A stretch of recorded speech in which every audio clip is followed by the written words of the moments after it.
Hey everyone, welcome back to another episode of r/ProRevenge. In today's episode, I got back at childhood bullies by destroying an entire town. After that, young and rude adults refused to pay for public transport, but oh sweet revenge at the end of the day. Finally, sticking a girl who's been using me with a fat bill. Before we get into today's episode, remember to subscribe so you never miss another episode of r/ProRevenge. I got back at childhood bullies by destroying an entire town. Pardon for my English, as it isn't my first language. I was browsing r/Reddit and came across a thread about whatever happened to that trenchcoat kid at your school. I was a trenchcoat kid and I came back in town and destroyed it, years ago. As a background, I grew up in a conservative little town in a conservative rural area heavily dominated by religion. This makes people put great stock on moral purity and appearances. Keeping up the facade is the most important thing. Everyone must go to church weekly and people are heavily judged for appearing sinful. This was a bad thing for me as the cards were heavily stacked against me from birth. You see, I'm a rape baby. My mother lost her parents when she was young and was taken in by her uncle and aunt. The uncle had an important position in the local religious hierarchy. So when he and a couple of his friends started sexually abusing my mom, it was ignored by everyone. When she got pregnant, it was painted at showing that she's a harlot running around seducing married men. She was cast out. Why she didn't move out of town, I don't know, but yeah, there I became into the picture, born out of wedlock and with no father, branded as a sinful outcast. My childhood was it. I don't go into details, but enough to say that by the time I started going to school, I was quite damaged. School made it worse. I was bullied relentlessly. Teachers were part of it, since they were all part of the religious community, which saw me as stained. Imagine being the only black kid in a town run by KKK and you get close to how it was. So yeah, in school I became that trenchcoat kid or its local cultural equivalent. I became weird and hostile on purpose to turn people off. People were casting me into the mold of being damaged and stained, so yeah, I took it and turned it into something to protect myself with. Despite all this opposition, I managed to graduate with decent grades. A distant aunt, my only decent relative, helped me get into a college in an actual city. She was the black sheep of the family and saw herself in me, maybe? Around this time my mother drank herself to death. Can't blame her for it. She had a life insurance policy that helped me study. City life liberated me. I went into therapy and managed to treat the wounds that town had sliced into me. I got rid of that itty town, but I guess some part of it never left me. Years went by. I became a sort of analytical consultant.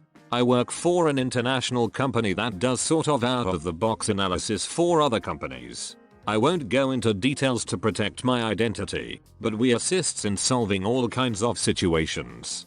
Well, in my line of work, I'm sometimes called in to help downsizing operations. This sucks. I feel for the people who get fired, but if I wouldn't do it, someone else would.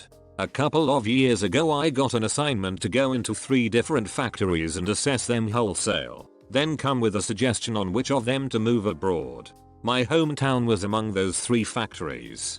You see, the itty town I grew up in was one of those one smokestack towns like we say in my country. There was one factory and some agriculture. Everyone worked in those jobs, like 60% of people in the factory. Rest of the economy rolled around supporting the factory and the people working there.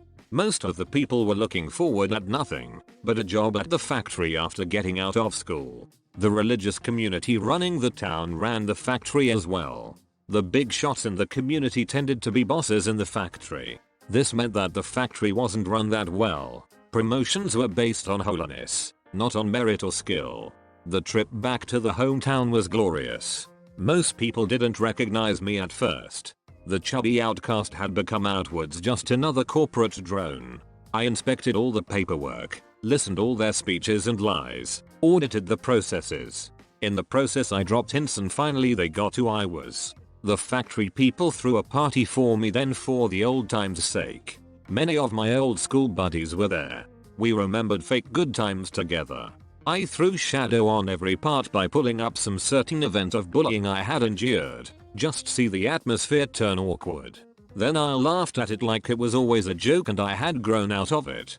Inside I was seething with hatred and enjoying this all. I really loved seeing their faces, seeing what they had become, because frick it, I was going to take it all away from them. In the end they seemed relieved, believing that they were lucky it was me doing the audit, that the hometown boy would protect them. After my visit, lasting a couple of days, was over, I cruised around the town in my rented car, just to see how the people lived and to remember what it was like. My state of mind was something close to sexual arousal. I had never understood why people pursue positions of power, but yeah, now I understood.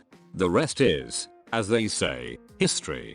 I wrote a really scathing report, documenting every little flaw and mistake ever done in the town plant. I didn't need to lie or fabricate. I simply took things that existed and polished them till they looked even worse than they were. The factory was shut down and in the following 3 years, the town died. No business venture ever came to replace it.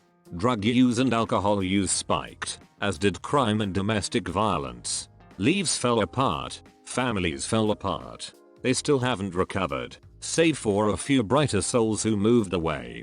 I still stalk them on social media sometimes, enjoying how itty their leaves are, how they all finally got to pay for what they did to me and my mom. I don't feel a slight bit of remorse. If I could do it all again I would, only I'd first make it so I could be present to watch when they received the news about the factory being shut down.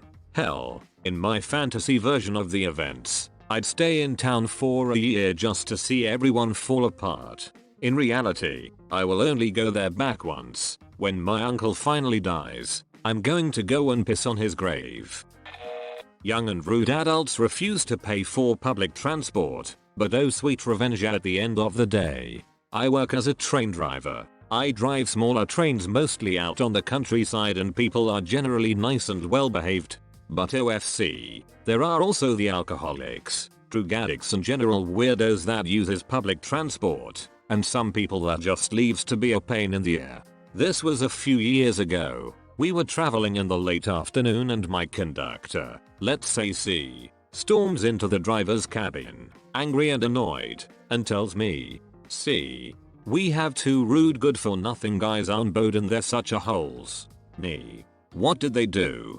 C, they have no tickets, refuse to pay, just laughs up in my face and are saying, what are you gonna do about it? Me, WTH, should I help you throw them off at the next stop? C, we can't, because they're just traveling one station, so they're getting off at the next stop. Goddamn smug guys with their what are you gonna do about it? So we're both angry. I let the conductor rant and let off some steam. Next stop comes and the guys get off. The conductor angrily gestures at them, that's them. Frikers. We continue the short remaining journey and have a break at the end station. Some hours later the train then goes back. Since it's on the countryside and it's a late weekend evening, the train is almost empty on the way back. The conductor knows where every passenger on board is getting off and she's up at front with me, chatting and all is fine again. Until we approach the station where we let those guys off. We see 2 people standing there. It is them. My conductor beside me shines up like a goddamn sun. She says, with the biggest smile on her face, do not stop.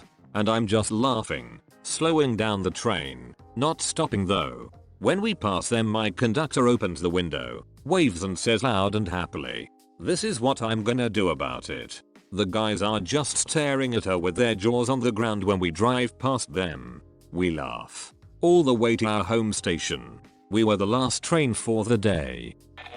Sticking a girl who's been using me with a fat bill. I've really liked this girl for a while that I met at a lifeguard certification course, and I talked to her while I was there and I thought, ended up hitting it off. We exchanged numbers and social media and all that and we messaged for a few weeks before I asked her out to a movie, which she accepted smiley face. We'd been going on casual dates, nothing too serious and we weren't hanging out at my place or her place even though I'd hinted at the idea. For a few weeks before one of her friends, someone that was also at the lifeguarding course that I met and kept in contact with, because he was cool, sends me this screenshot where she admits she went out with me just because I paid for everything.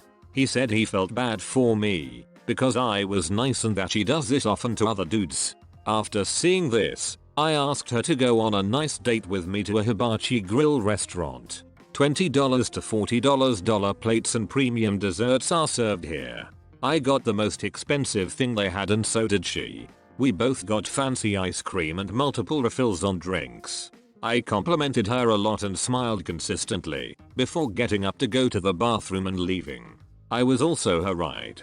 About 45 minutes after, I get furious texts from her saying that she had to have her mum come down and pay for it because she didn't have the money on her and that we were done.